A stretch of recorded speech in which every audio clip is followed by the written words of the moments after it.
Welcome to your deep dive. Thanks for having me. Today, we're going to be diving into grand strategy Oh, and all the surprising ways it's shaped history. We're really lucky to have joining us Sarah C.M. Paine. She's a professor of strategy at the Naval War College wow, impressive. and author of some seriously fascinating books on military history, like The Wars for Asia. Definitely a must-read for anyone interested in that period. So this is kind of your express lane to understanding how these little choices, these little decisions can snowball into massive global events Yeah, it's incredible how those dominoes fall. and how those events still affect us today. Right, history's never really passed, is it? Not at all. Okay, so I think a lot of people hear grand strategy and they just think, oh, it's all about military, right? Like having the biggest army or the coolest weapons. Right, you just flex your muscles and you get what you want. It's way more than that, right? Oh, absolutely. It's so much more than that. Think of it this way. Grand strategy is about using all the tools in your national toolbox. It's not just about the military. It's about economic policy, diplomacy, education, even things like culture and ideas. It's about how you coordinate all those elements. It's like a giant chess game. It really is. Right. And if you can coordinate all those things effectively, you can create this incredible chain reaction. It's a compounding interest, but for national power. So instead of just flexing your muscles, it's more about having a really smart, cohesive plan. Right. It's about being strategic and thinking long term. Yeah. And one of the best examples of this, both the good and the bad, is Japan during World War II. Okay, tell me more. So they were completely fixated on military expansion. Yeah. They really believed that military might was the key to everything. And to be fair, they achieved some initial successes. Right, they were conquering all kinds of territory. Exactly. But they completely ignored their own finance minister, who was like, hey guys, we can't afford this. This is unsustainable. He was warning them about the crazy cost of this constant expansion. Yeah. But they didn't listen. They were so focused on the military side of things, they forgot about the rest of the equation. So their strategy was basically conquer everything now, worry about the bills later. Pretty much. Yeah. And eventually that led to their downfall. It led to overextension. They just couldn't sustain it. Their economy couldn't keep up. Their resources were stretched too thin. And ultimately, it contributed to their defeat. And it makes you wonder, right? Are countries today thinking about grand strategy in the same way? That's the million-dollar question. What happens if they're not? Well, the consequences of neglecting grand strategy can be pretty serious. Like what? Give me an example. Well, you see it all over the place, right? Global instability, economic struggles, conflicts erupting all over the world. These can all be symptoms of a lack of strategic thinking. That's scary. It is. Because when you don't have a clear long-term plan, you're basically just reacting to events as they happen. You're letting other actors dictate the course of history rather than shaping it yourself. Okay, so we've been talking about this idea of a unified strategy. Like everyone's on the same page and working towards the same goal. Right. But history is rarely that neat and tidy. It's usually way more messy. It totally is. You've got competing factions, different personalities. Everyone's got their own ideas about what's best. And they're all fighting for power. Yeah, exactly. Yeah. So how does that impact things? How do you develop a grand strategy when everyone's got their own agenda? Well, you're absolutely right. A truly unified strategy is often more of an ideal than a reality. But even if you can't get everyone perfectly on the same page, there are ways to manage those competing voices and still come up with a pretty solid approach. Okay, so how do you do that? How do you manage all that? Well, one good example is Eisenhower. When he was president, his decision-making process was fascinating. He didn't just surround himself with people who agreed with him. He brought in advisors from all different fields with different perspectives and backgrounds. So he wanted people to disagree with him. He actually encouraged it. He wanted them to debate, to challenge each other's ideas, to really think through the implications of every possible course of action. So it was more like a lively debate than a dictator just calling all the shots. Exactly. And that's a crucial distinction. Because in dictatorships, where dissent is basically forbidden, you often see this dangerous tendency to double down on bad decisions. Yeah, they can't admit they're wrong. Right. Because admitting you're wrong is seen as a sign of weakness. So even when it's clear things aren't working, they just keep digging themselves deeper into the hole. And that can have devastating consequences. You definitely can. Okay, speaking of dictators, I've always been fascinated by Hitler. And I always have these what-if questions about him, could he have solidified his power without starting World War II? Was there a point of no return? Could he have stopped at any point and just been like, all right, I'm good, I've got enough power now. Well, that's a great question. Like, what if he had just stopped after annexing Austria, for example? Right, just consolidated his power within Germany. Or even after conquering France, right? Like, he's the dominant power in Europe at that point. Could he have just chilled out You know, those are questions historians have been debating for decades. there? And it's impossible to say for sure what would have happened. But there are definitely some compelling arguments that even at those points, he might have been able to avoid a global war. Okay, but something tells me a peaceful ending wasn't exactly in the cards with Hitler. You're definitely picking up on something important there. Because we have to remember Hitler's ideology. His beliefs about racial superiority, the need for expansion, living space for the German people, that all made a peaceful outcome really unlikely. Plus, we have to remember that any empire built on brutality and oppression is inherently unstable. Oh, yeah, for sure. It breeds resentment and resistance, which makes long-term control pretty much impossible. So even if he had managed to achieve some initial successes without triggering a world war, Yeah. it was all built on a foundation that was eventually going to crumble. Exactly. It wasn't sustainable. And this is a pattern you see over and over again throughout history. Conquering by force might get you some temporary gains, but it rarely leads to lasting stability or peace. It's a recipe for disaster. It often is. And we can actually see that playing out even today. Like, look at the conflict in Ukraine. It's another tragic example of how aggression and violence ultimately lead to more instability and suffering. It's true. So Hitler's ambitions were basically destined to implode. Yeah, I think it's safe to say that. Okay, so now let's jump ahead to the end of World War II. We've got two of the victors, Britain and Russia. But their outcomes after the war were completely different. Russia expands its territory while the British Empire starts to crumble. Why is that? What explains that difference? It really comes down to the types of empires they had. Think of it this way. Russia had a contiguous land empire. Everything was connected. It was all right there next to each other, which made it easier to control. Britain, on the other hand, had this massive spread-out network of colonies all over the world. So, like, all over the map. Literally all over the map. And these colonies were primarily focused on trade. They weren't about settling and governing large populations like Russia's empire. It was a different model. Okay, I'm following. So this kind of empire, Britain's empire, was much harder and more expensive to maintain, especially after World War II. Why is that? Well, there were a couple of key factors. First, you have the rise of nationalism. People around the world, especially in those colonies, were starting to demand self-rule. They didn't want to be part of the British Empire anymore. They wanted their own countries. Exactly. And second, you had the economic cost. Maintaining a huge navy, propping up those colonies, putting down rebellions, it was incredibly expensive. And Britain, after 2 world wars, was pretty exhausted, both financially and militarily. Yeah, that makes sense. So basically it's like owning a whole apartment building Okay. versus managing a bunch of rental properties all over the city. I love that analogy. One's just inherently simpler, right? Way simpler. You've got fewer headaches, it's easier to manage. Exactly. And that's what Russia had, a nice compact empire that was relatively easy to control. While Britain was trying to juggle this massive global network that was becoming increasingly unsustainable. So it wasn't really a choice for Britain to give up their empire. It was more like history was forcing their hand. It really was. The world was changing, and their old model of empire just couldn't keep up. Which brings us to a really big question. Okay, hit me. Is territorial expansion, like what Russia was doing, really the best way to gain lasting power? Or is there a different model, maybe one that's less about conquering land and more about creating a stable international system where everyone follows the rules? Ooh, that's a good one. It is, right? It gets to the heart of why some nations flourish while others struggle. And I think the evidence really points to a rules-based system as the more effective model in the long run. When countries cooperate, trade freely, and respect international law, you see incredible potential for economic growth and stability. So that chain reaction you were talking about earlier, it actually starts to happen. Exactly. It becomes a reality.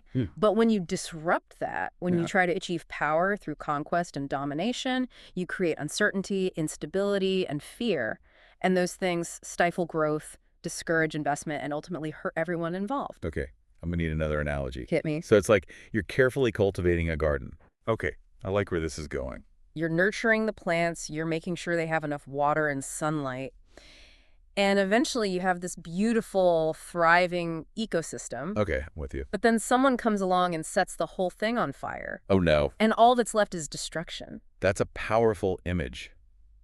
And it perfectly captures the difference between these two approaches to power. One leads to growth and prosperity, the other just leaves a trail of destruction.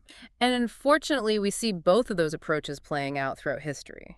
We definitely do. And sometimes it's hard to resist the allure of that quick, decisive victory, that conquest that makes you feel powerful in the moment. But we have to remember that true power, lasting power, comes from building something sustainable, something that benefits everyone involved. Yeah, that's a great question. Okay, so let's talk about Russia for a second, because some people might look at their territorial gains and say, see, that's real power. They took what they wanted, they expanded their influence. What would you say to that? That's a really important point. And it's true that territorial gains might look impressive on the surface.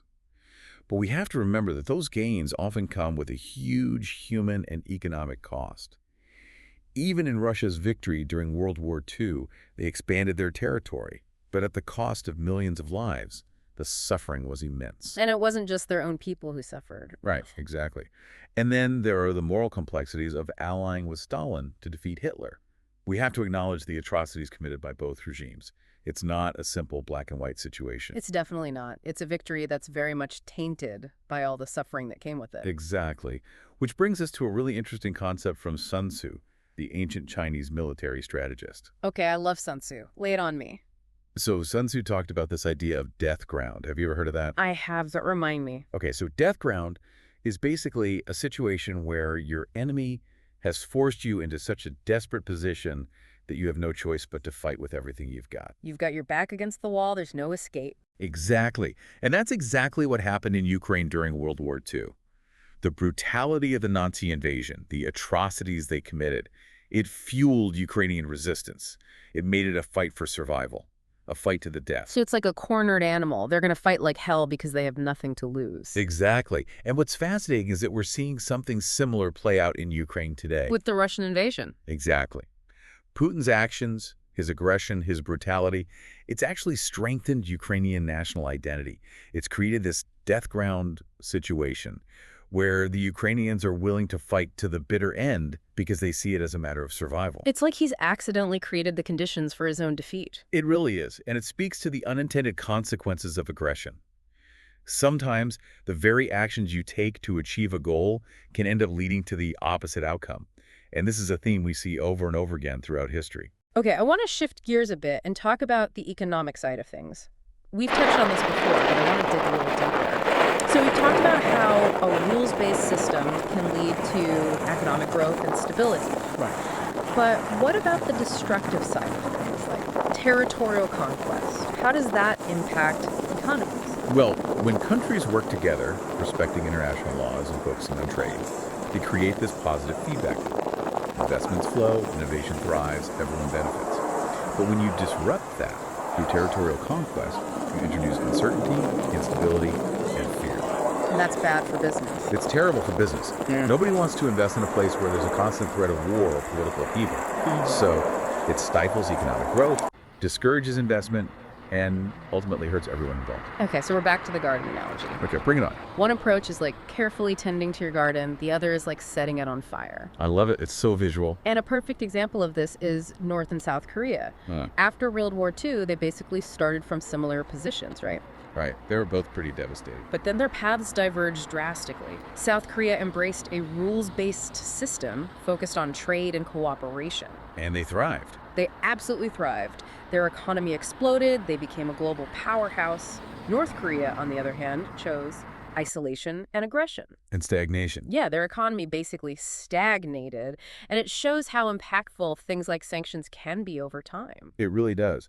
Because we often focus on the immediate effects of sanctions, and yeah, they might not cause a regime to collapse overnight, but over time, they can significantly weaken a country's economy and limit its ability to project power. This is like a slow burn. It might take years or even decades, but eventually those sanctions start to have a real impact. Exactly. And it highlights the importance of thinking long-term, of understanding that the decisions we make today can have consequences that ripple out for generations to come. That's a great point.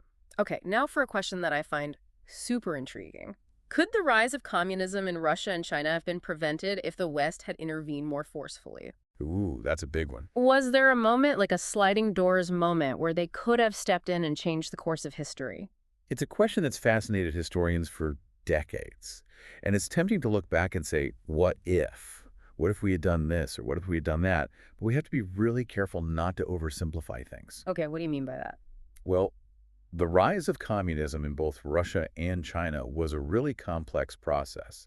There were so many factors at play: social unrest, economic inequality, political instability, and then you have the appeal of the communist ideology itself, promising equality and a utopian future. So it's more about understanding the broader context, the conditions that allowed these movements to take root and gain power. Exactly. It's about understanding the underlying causes, not just focusing on the symptoms. And we also have to consider the limitations of intervention. Even when your intentions are good, interfering in another country's internal affairs is incredibly tricky. You always run the risk of making things worse, not better. And you can't just impose your own values and systems on another culture and expect it to work. So even with the best of intentions, meddling in other countries' business can backfire pretty badly. It absolutely can. And we've seen that happen time and time again throughout history. It's about understanding that there are limits to what you can achieve through force or intervention, and that sometimes the best approach is to focus on diplomacy, cooperation, and supporting those who are fighting for freedom and democracy from within. That makes a lot of sense. And it actually leads to another really important point: understanding different perspectives. Yes. It's so easy to see history through the lens of our own values and experiences. Our own biases. Exactly. But to really understand the complexities of the past, we need to step outside our own framework and try to see the world through the eyes of others. Absolutely. And that's especially crucial when we're dealing with cultures that are very different from our own. It's about acknowledging that our way isn't the only way, that there are many paths to progress, and that understanding those differences is essential for communication and cooperation. It's about appreciating the diversity of human experience while recognizing the shared values that connect us all. Right. Like, we might have different ways of getting there, but we all want a better future, right? Exactly. It's about striking that balance between appreciating our differences and recognizing our common humanity. And that's what makes history so fascinating. It's a constant exploration of those different perspectives Yes. and the ways they've shaped the world we live in today. I love that. Okay, we've covered so much ground today. We've explored grand strategies, turning points, the patterns of power, and how all of this stuff still affects us today. It's been a whirlwind tour of history. It really has. And before we wrap up this part of our deep dive, I want to zoom in on a specific case study. I think it perfectly illustrates this complex interplay of power, ideology, and unintended consequences that we've been talking about. Let's talk about it. How Britain's grand strategy after World War I actually kind of backfired on them. Oh, how so? Well, they won the war, but it was a Pyrrhic victory. You know what I mean? Yeah, super costly. And instead of adapting to the new world, the rise of nationalism, the U.S. is gaining power. The world's changing. Exactly. They just doubled down on trying to hold on to their empire, both in terms of land and economics. So they were trying to play by the old rules when the game had totally changed. Exactly. And that was a huge miscalculation, Oh, yeah, I bet. They poured so many resources into their navy, propping up these colonies all over the place, even getting involved in these expensive interventions. And all the while their economy's slipping. Exactly. They just weren't keeping up with the times. And in the end, that's a big reason why they lost their standing as a global power. They just couldn't adapt. It's a classic example of what happens when you don't recognize that things are changing and you need to change with them. You get swept away by the tide. It's true. It's true. Okay, so we've been talking a lot about understanding a leader's motivations. Yeah. Even if we don't agree with them, trying to see things from their perspective. But what about the role of information? Oh, that's crucial. How does having accurate information or not having accurate information contribute to these big mistakes? Okay, so this is a big part of why authoritarian systems are so prone to making these kinds of disastrous decisions. Where is that? Well, when you have a system that punishes anyone who disagrees, where you get rewarded for lying and covering things up, the people in charge end up living in this bubble of misinformation. They're completely out of touch with reality. Totally. They surround themselves with yes men who are more concerned with pleasing their boss than with telling the truth. So they end up making decisions based on this totally distorted view of the world. It's like trying to build a house on a foundation of sand. Eventually, the whole thing's going to collapse. It is, and we see this over and over again throughout history. Leaders make bad decisions based on bad information, and then instead of admitting they were wrong, they double down and make things even worse. Oh, it's so frustrating to watch. It is, and it really highlights why transparency and checks and balances are so important. You need systems that encourage people to speak truth to power, that value honesty over blind obedience. That makes sense. Okay, so we talked about how dictators are often surrounded by yes men, which can lead to really bad decisions based on bad information. Right. But I'm wondering, is there ever a situation where it's actually better to not push a dictator too hard, even if they're in the wrong? That's a really interesting question. Like, could forcing them into a corner, making them feel like they have nothing to lose, actually make things more dangerous? It's a tough one. And it really gets at the heart of the challenges of international relations. There's no easy answer, no one-size-fits-all solution. Every situation is different, and you have to weigh the potential risks and benefits really carefully. So you can't just be like, dictators are bad, we got to stop them at all costs. Right, because sometimes taking a hard line can backfire. You might think you're doing the right thing by standing up to a bully, but you could end up provoking them and making the situation worse. So it's a delicate balance. It totally is. Yeah. And diplomacy is all about finding that balance. Sometimes a firm stance is necessary to deter aggression, but other times a more subtle approach, one that allows for a negotiated solution, might be the better option. So it's kind of like a game of chess. It really is. You have to think several moves ahead. And anticipate your opponent's reactions. Exactly. You have to consider the potential consequences of every action. Because one wrong move could have disastrous results. Exactly. Diplomacy is about being strategic, about finding ways to achieve your goals while also minimizing the risk of conflict. And that requires a lot of skill and careful judgment. Okay, so speaking of finding the right balance, let's talk about sanctions. We've talked about how they can weaken a country over time. Right. But are they always the best approach? Are there times when sanctions might actually backfire, like make the target even more determined to resist? Yeah, that's definitely a risk. Sanctions are a tool, like any other tool, and they have to be used strategically with clear goals in mind. You can't just throw sanctions at every problem and expect them to work. Exactly. And you have to think about the potential collateral damage. Like, will the sanctions hurt ordinary people? Could they destabilize the region? These are all really important considerations. So it's not just about punishing the bad guys. It's about thinking through the broader impact and the unintended consequences. Right. And sanctions rarely work in isolation. Yeah. They're usually most effective when they're part of a larger strategy that includes diplomacy, negotiations, maybe even the threat of military action. It's about having a whole toolbox of options and knowing which tools to use in which situations. So you have to be adaptable, right? Ready to adjust your strategy as the situation changes. Absolutely. And that's one of the biggest lessons we can learn from history. Yeah. The importance of being flexible and adaptable. The world is constantly changing, and if you're clinging to rigid ideologies or outdated strategies, you're going to get left behind. This deep dive has really highlighted how important it is to understand those connections. Yeah. That web of cause and effect that shapes historical events. It's so complex, but so fascinating. It is, and I think it's that understanding that allows us to make better decisions. Totally. Both in our own lives and on a global scale. Because the choices we make today, both individually and collectively, they have ripple effects that we might not even be able to imagine. They reach far beyond what we can see. It's kind of humbling, right? It is. It's about realizing that we're all part of this ongoing story of history. And our actions, even the seemingly small ones, are part of that story. Exactly. We're all contributing to this grand narrative, whether we realize it or not. And I think that's both exciting and a little bit terrifying. Definitely both. Okay, so speaking of big stories, let's look at one of the most significant transformations in human history, the Industrial Revolution. Oh, that's a game changer.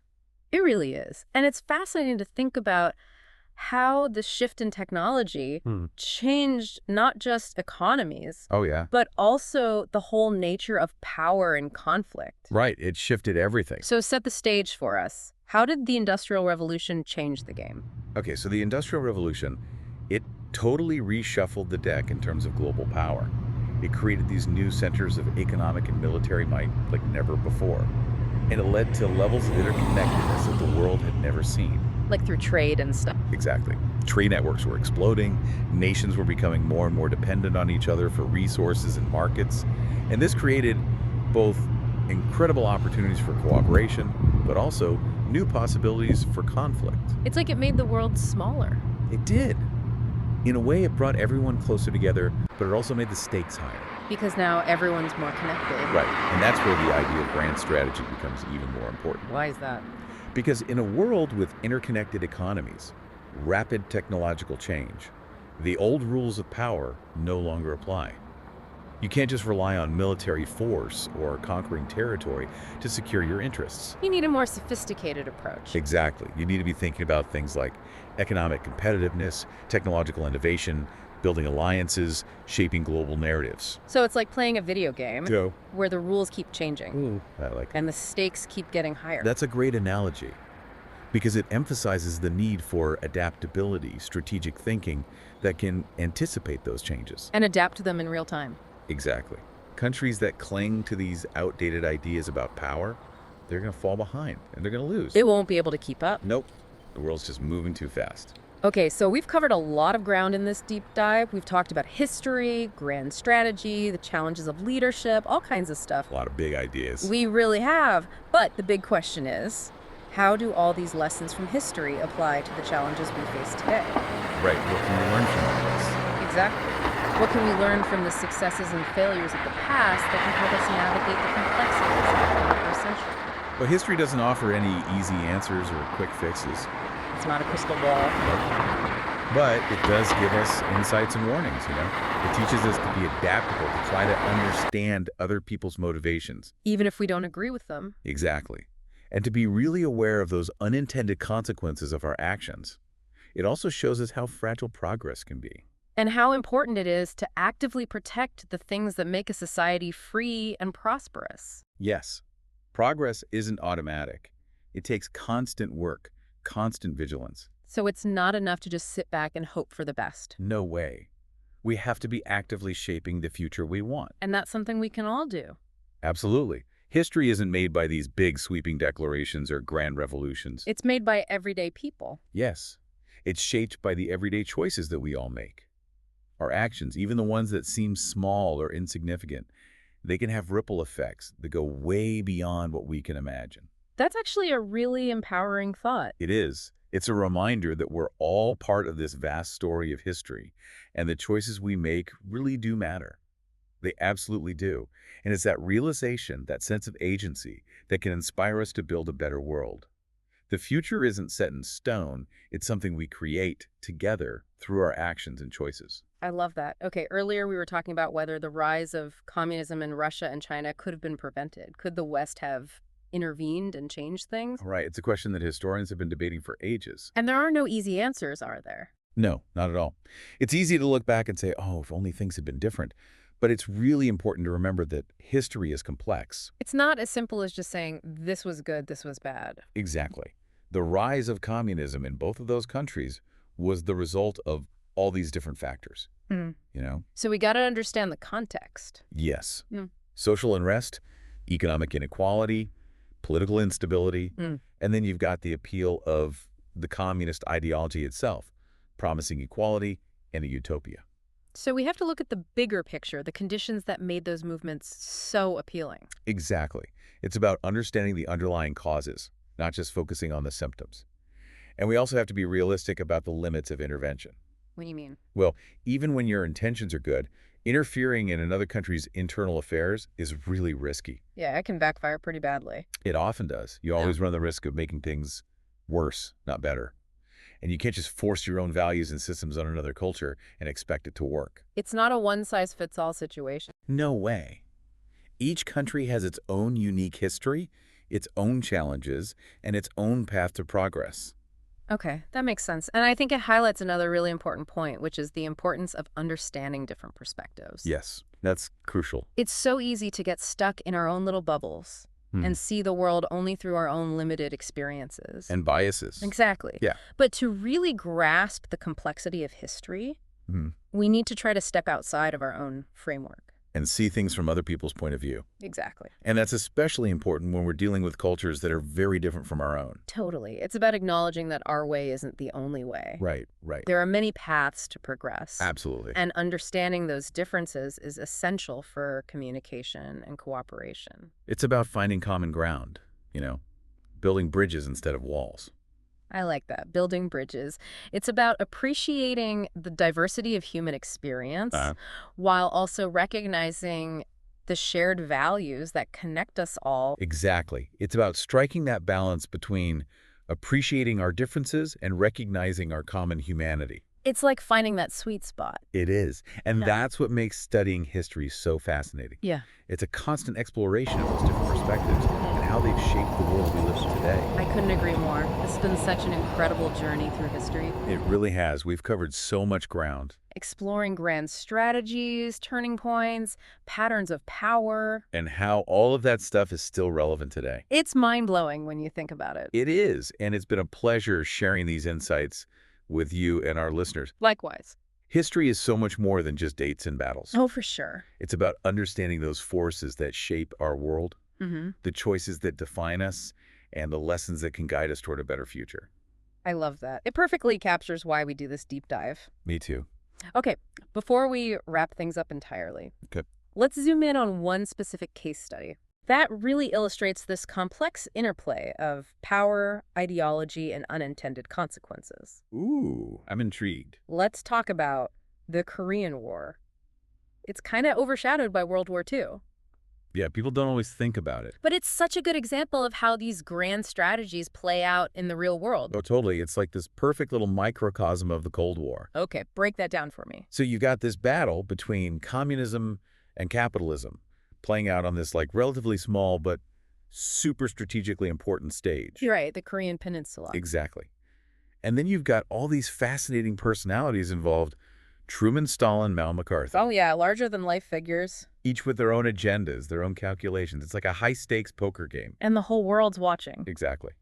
So just to recap for our listeners, we've got North Korea, backed by the Soviet Union, Yeah. and China, Right. invading South Korea. Who's got the support of the U.S. and the UN. Yep. It's a proxy war. Yeah. Basically, these superpowers are clashing indirectly. Fighting their battles on Korean soil. Exactly. And what makes it even more fascinating is how close it came to becoming a much bigger conflict. Oh, really? Oh, yeah. You had Truman wrestling with the idea of using nuclear weapons. Whoa. MacArthur's pushing for all-out war with China. Which probably would have been a bad idea. Oh, definitely. And Stalin and Mao were over there playing their own games of brinkmanship. Yeah. The stakes were insanely high. And it could have easily spiraled out of control. So easily. Mm. It's scary to think about. It really highlights the need for clear communication between countries. Oh, absolutely. Yeah. You got to understand those red lines, those points of no return that could trigger a wider war. And that's where diplomacy comes in, right? It's a good time. It's about finding ways to de-escalate, to communicate your intentions, but without backing down. You know, Yeah, it's a tough job. it's incredibly tough, but it's so crucial for maintaining peace and stability in a world where everyone's got different goals and ideologies. Okay, so we've talked a lot about the fragility of progress. We've seen how even really successful societies can be vulnerable to threats from inside or outside. Right, history's full of cautionary tales. So how do we protect the progress we've made? How do we make sure the future is better than the past? Those are the million-dollar questions. Yeah. And honestly, history doesn't give us easy answers. Yeah. No instruction manual. But it does offer clues. Mm. It shows us that strong institutions are vital. It teaches us about critical thinking and open debate. So, like, not being afraid to challenge the status quo. Exactly. And it emphasizes how important it is to value truth and justice. Yeah. You know, over blind obedience or ideology, progress isn't something that just happens automatically. It takes work. It takes vigilance. So it's about actively shaping the future we want. Exactly. We can't just sit back and hope for the best. Yeah. We have to be intentional about building the world we want to live in. And that's something we can all do. It absolutely is. History isn't made by these big sweeping declarations or these grand revolutions. It's shaped by the everyday choices that we all make, Even the little things. especially the little things. Our actions, even the ones that seem insignificant, they can have ripple effects that go far beyond what we can imagine. It's kind of like that butterfly effect thing. Exactly. One small action can set off this chain of events that leads to massive changes. It's a lot of responsibility. It is, but it's also incredibly empowering How so? because it means that we all have a role to play in shaping the future. No matter how small we might feel, our choices matter. That's a really beautiful thought. It is, isn't it? Yeah. It's a reminder that we're all part of this grand story of history. And we all have the power to make a difference. Exactly. So what will your contribution be? That's something to think about. It is. Wow, this has been an incredible journey through history. It really has. We've covered so much ground. We explored grand strategies, turning points, patterns of power, and how all of this stuff is still relevant to our lives today. It's been amazing to dive into all of this with you. Likewise. And to our listeners, thanks for coming along on this deep dive. We hope you learned something new. We hope it sparked some new ideas and maybe even inspired you to learn more about history. Because history is about more than just the past. It's about understanding the present and shaping the future. Exactly. So keep learning, keep questioning, and keep exploring the depths of knowledge. Until next time.